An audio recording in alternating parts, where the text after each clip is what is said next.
Hey, I know it's late. Thanks for picking up.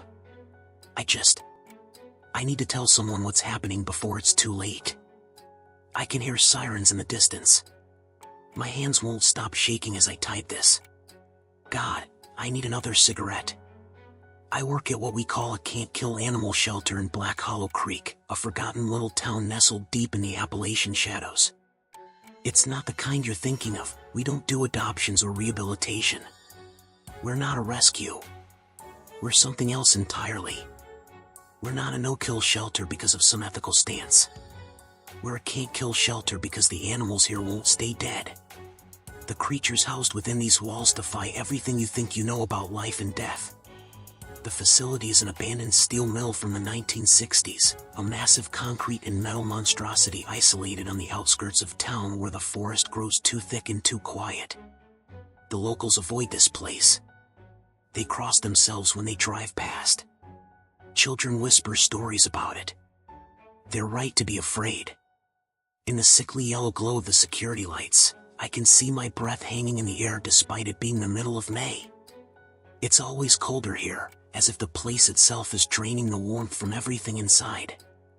The constant hum-click hiss of the ventilation system sounds like labored breathing tonight, punctuated by the occasional distant howl or screech that doesn't resemble any natural animal sound.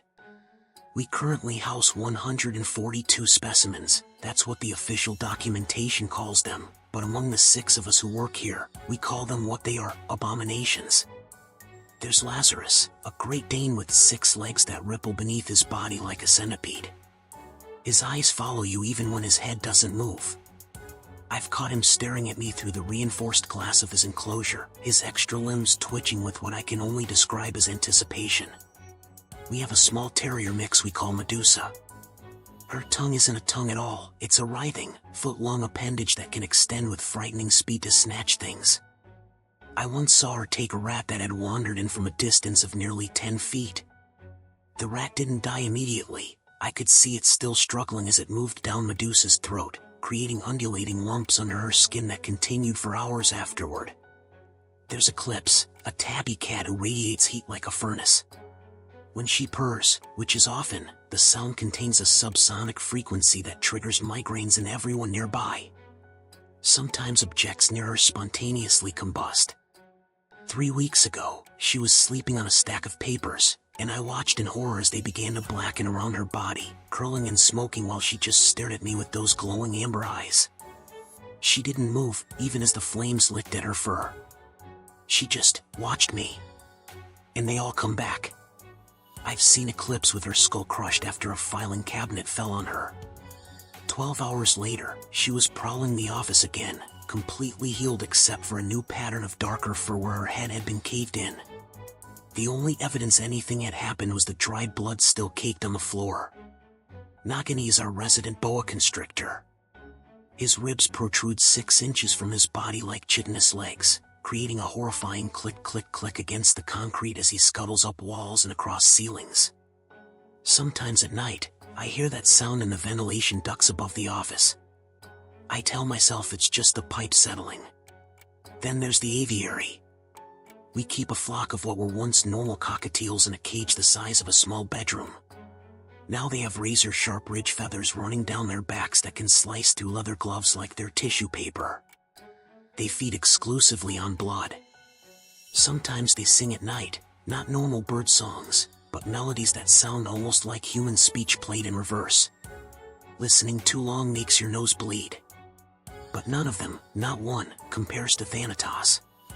We don't know what Thanatos used to be. The old-timers, the ones who've worked here since before my time, think he might have been a horse once. He stands as tall as a Clydesdale but heavier, with disproportionately long front legs that end in what look more like hands than hooves. His head is vaguely equine, but his jaw hangs like a snake's, revealing row upon row of teeth that rotate in their sockets like a shark's. His coat is pitch black, absorbing light rather than reflecting it, creating a silhouette that seems to warp the space around him. His mane. God, his mane isn't hair at all. It's a writhing mass of something like tendrils that move with purpose, reaching out when you get too close. They've been known to extend up to 3 feet from his body. Nobody knows what happens if they touch you. Nobody wants to find out. Thanatos has his own specially reinforced enclosure, separated from all the other animals. The walls are 6 inches of reinforced concrete with steel mesh embedded throughout. The door is industrial-grade security steel with 3 separate locking mechanisms. We have a strict 2-person protocol for feeding him, a mixture of raw meat, bone meal, and something else the higher-ups provide in unmarked containers. We push it through a narrow slot at the bottom of the door using a 10-foot pole, and we never open the door. The smell that comes from his enclosure is indescribable, like rotting meat, ozone, and something metallic and alien all at once. It clings to your clothes, your hair, your skin. No amount of showering gets rid of it completely. 10 years ago, before I started here, Thanatos escaped for the first time. My predecessor, a grizzled man named Malcolm who drank himself to death 3 years after the incident, told me the story so many times I feel like I was there myself. Each time he told it, he'd stare through me with haunted eyes, like he was seeing it all play out again. It was just after midnight during the worst storm of the decade. Sheets of freezing rain lashed the valley, turning roads into treacherous mirrors. A local tow truck driver, Jackson, who ran the salvage yard on the edge of town, got a call from old Morris, the town drunk. A stranded motorist needed help on the highway just outside town. Jackson later said he nearly ignored the call, but the thought of leaving someone stranded in that weather didn't sit right with him. So he fired up his massive international tow truck and headed out, the wipers barely keeping the windshield clear. When he reached the gas station at the edge of town, he found Morris huddled under the awning with a well-dressed businessman whose luxury sedan had overheated and died. Jackson loaded the car and they all climbed into the cab, the businessman clearly uncomfortable sandwiched between Jackson and the reeking Morris. The road back to town winds through dense forest, with one particularly dangerous curve the locals called Devil's Elbow. As Jackson approached it, the rain momentarily intensified to a near-solid wall of water. His headlights caught something in the road, something large that shouldn't have been there. There was no time to brake. The impact shook the massive truck, the sound of metal crumpling and something organic giving way drowned out by a thunderclap directly overhead. Jackson felt the truck's wheels bump over something substantial. "Jesus Christ," Jackson muttered, putting on his hazards and grabbing his flashlight. "Stay here," he told his passengers. The rain had momentarily slackened. Jackson's flashlight beam cut through the darkness as he approached the crumpled mass on the asphalt. Blood was spreading in a dark pool around it, almost black in the night. And then it moved. The beam of light caught the creature as it began to reform itself. Bones audibly snapped back into place with wet popping sounds. Flesh knitted together before his eyes. What had been a twisted, unrecognizable mass of meat was quickly reshaping into something with purpose, something with hunger. Jackson stood frozen as Thanatos rose to his full height, towering over him. The creature's eyes caught the flashlight beam and reflected it back as crimson pinpoints. Then came the sound, a noise Jackson would later describe as what you'd hear if the gates of hell opened up. The creature's mane of tendrils writhed in agitation, reaching toward Jackson. That's when Jackson, a veteran who had seen combat in 2 wars and never so much as flinched, lost control of his bladder. From the truck, Morris called out, "What's taking so goddamn long?" Thanatos' head snapped toward the sound. Jackson used that moment to back away slowly toward the truck. "Kill the lights," he hissed as he reached the door. Morris, for once in his life, complied without argument. In the sudden darkness, Jackson could just make out Thanatos' silhouette against the slightly lighter sky. He hauled himself into the cab and slammed the door. "What the hell was that about?" Morris demanded. Jackson gripped the steering wheel, his knuckles white. "It's one of them," he said, his voice barely above a whisper. The businessman looked between them. "One of what? What are you talking about?" Jackson ignored him, reaching for the radio to call the sheriff. As he did, the truck's electrical system timed out, killing the accessory power. Jackson cursed and turned the key, the engine roaring to life, along with the headlights. The businessman had opened his door.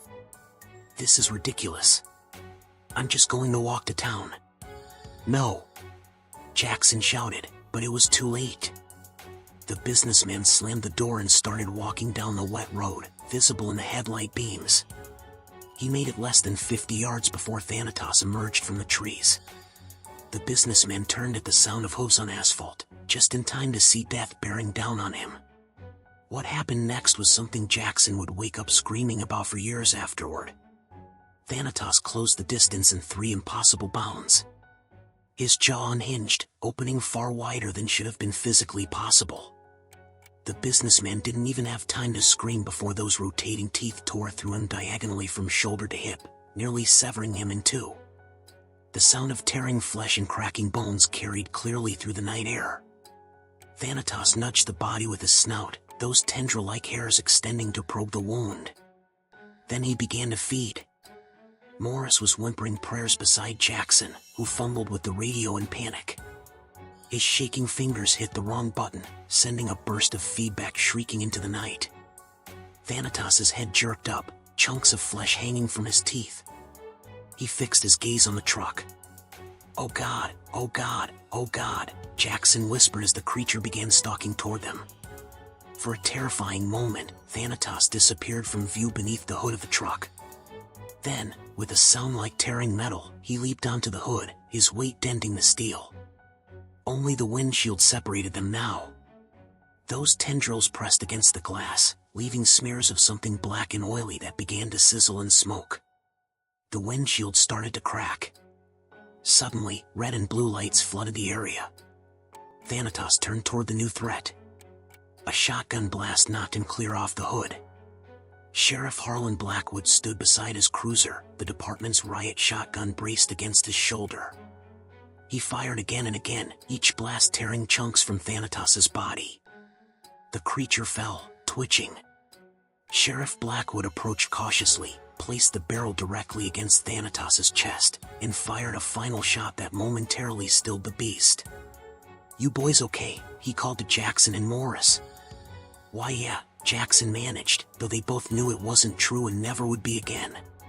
2 men from our facility arrived minutes later in a reinforced van. They worked quickly to secure Thanatos before he could regenerate, loading him into a containment unit in the back. Sheriff Blackwood walked to what remained of the businessman. He removed his hat, revealing hair that had gone completely white since Jackson had last seen him just days before. "God damn it all to hell," he whispered. The official report listed it as a fatal car accident on a dangerous curve. No family came looking. The town swallowed the secret like it had so many others over the years. For a week, we kept Thanatos in a modified shipping container reinforced with steel plating until his permanent enclosure was ready. That's when someone first called him Thanatos, the Greek personification of death. The name stuck. Morris drank himself to death within 3 years. Jackson still runs the salvage yard but never drives the tow truck anymore. The 2 men who collected Thanatos that night had different fates. One stayed until cancer took him last year, the other quit and fled the state within a month. I replaced him. And now I'm sitting here in the office, chain-smoking cigarettes with trembling hands, because I just made a terrifying discovery. Thanatos is gone. His enclosure is intact. No damage to the door, no holes in the walls, no sign he tunneled out. It's as if he simply ceased to exist. Or worse, as if he phased through solid matter. I've called the sheriff's office repeatedly. No answer. The sirens I hear in the distance aren't coming closer, they're moving away, deeper into town. My phone just buzzed with an emergency alert, shelter in place. Lock all doors and windows. Do not attempt to evacuate. Then another text, this one from an unknown number. We know it was you. But it wasn't me. I swear it wasn't me. I followed every protocol. I checked every lock. Something else happened here tonight, something impossible even by the standards of this place. Wait, do you hear that? That clicking sound, it's coming from inside the ventilation shaft above me. It sounds like Nagini, but heavier. And there's something else, a soft, wet sound like, oh God. The vent cover just fell from the ceiling. There's something moving in there, something bigger than should fit. I can see tendrils reaching down, writhing in the air, searching. They're not Thanatos' tendrils. They're something new. I think the animals have been breeding. The door to the office just locked itself. The handle it's melting. Reshaping. It looks like... oh God. It looks like an eye. Have you had a similar experience? Feel free to share in the comments below. This story is purely fictional. Any resemblance to real events is purely coincidental. If you enjoyed this story, please like and leave a comment. Your support means the world to me.